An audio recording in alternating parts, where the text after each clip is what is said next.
on USPS.com/careers, but you can use the back button at any time to review your information.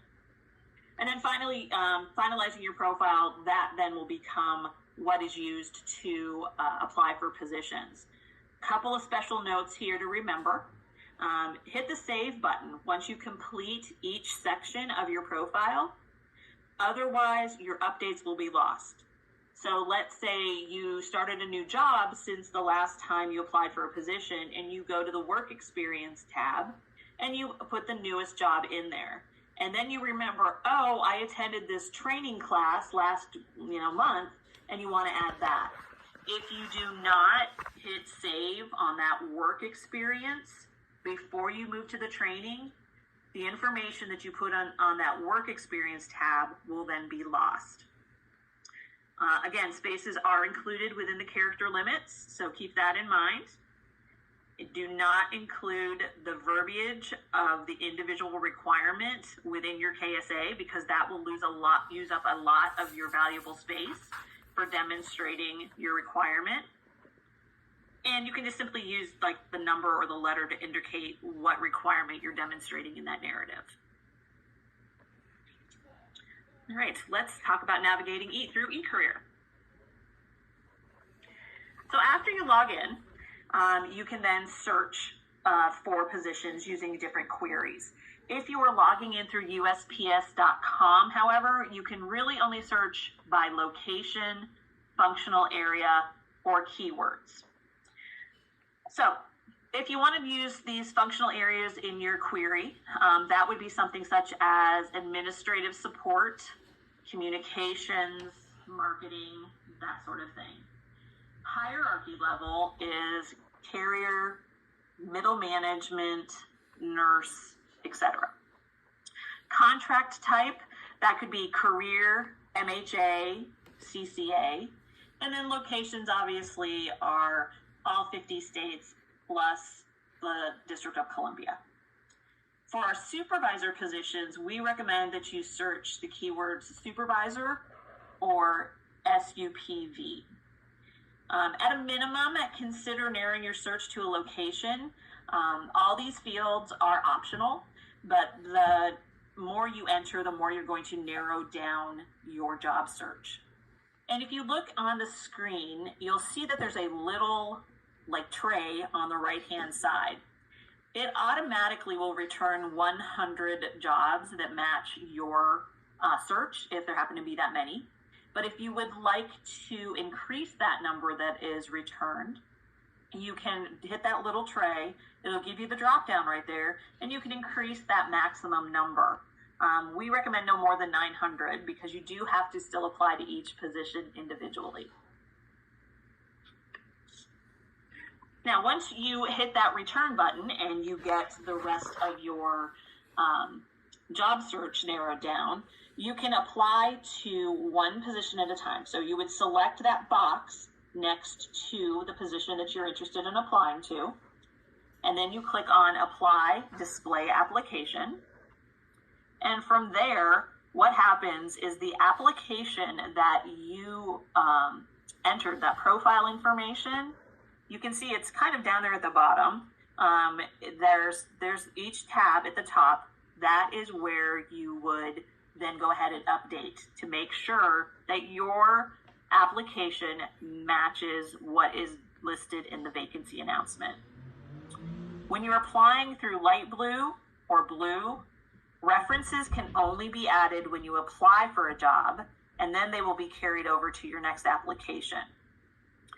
References are added under a separate tab on the same page as the summary of accomplishments when you apply through USPS.com.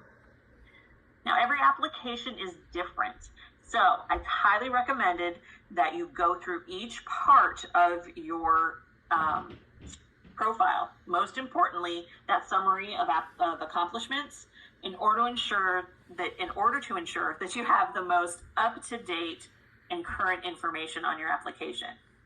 So then you can use those directional tabs under the upper right-hand corner of your page to navigate across those different sections of your application. And remember to hit save if you do change anything on any of those tabs before moving on. I think they did talk briefly about a developmental course, a self-development course that was available. It is actually an 11-minute video. And in order to take this course, you're going to have to log on to Hero. And the best way to do that is through My HR. It's changed a little bit now. We go through My HR, and it should be there as one of the saved preferences for everyone. So you can log on to Hero that way, or you can log on through Light Blue. And once you go there, you can hit the key title in the search bar on Hero. It's called Responding to a Vacancy Announcement. And when the course appears, you can go ahead and click Launch to begin that video. It's a quick video, but it will give you a lot of information about the application process and about your KSAs.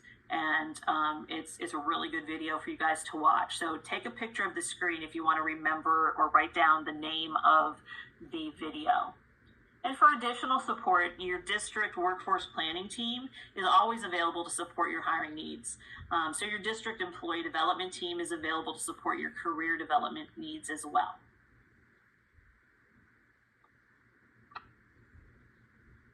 Thank you so much, Tina, for providing a better understanding of how to navigate eCareer and build your candidate profile. Probably much better than I could have did, so thank you. I'm sure you were doing great. Yeah, I didn't know you could for spell anybody Tina, that may have just hopped on T-E-N-A. now, I do want to just reintroduce. We do have Tina Brandstetter, a manager of human resources from headquarters, and we're now going to talk about our responding to KSAs and demonstrating those qualifications. So back to you, Tina. Thanks again, Melissa. Okay, let's get into this. Now that you've built your profile, let's talk a little bit about how you're going to respond to those vacancy announcements. So we're going to talk a little bit about writing your KSAs. We're going to go over what really happens when you apply to the position. Where does it go, and how do you get rated and get passed on to a selecting official? We're going to talk a little bit about how you stand out to a review committee. We'll go through some KSA examples as well. And then we'll do some final tips and reminders for your eCareer submissions. And we'll talk about a few frequently asked questions that we seem to get. All right, writing KSAs. One more reminder, this is to be done off the clock. All right, so what really is a KSA? So that is the knowledge, skills, and abilities that are listed on our vacancy announcements. We call them qualifications and requirements. So these are the statements that need to be answered for all eCareer applications. In order to be considered for a job vacancy, this is where you must demonstrate that you have the required training, education, and experience. It's not the job duties. Those are listed first, okay? You primarily respond to those KSAs in the summary of accomplishments. That's why I stressed how important that was when you were building your profile. It's also acceptable to provide information related to the KSAs in your work experience areas. Again, you have 6,000 characters in the summary of accomplishments and 1,500 characters in each one of your work experience areas. So you can address those KSAs in your work experience area, your education area, and in the summary of accomplishments.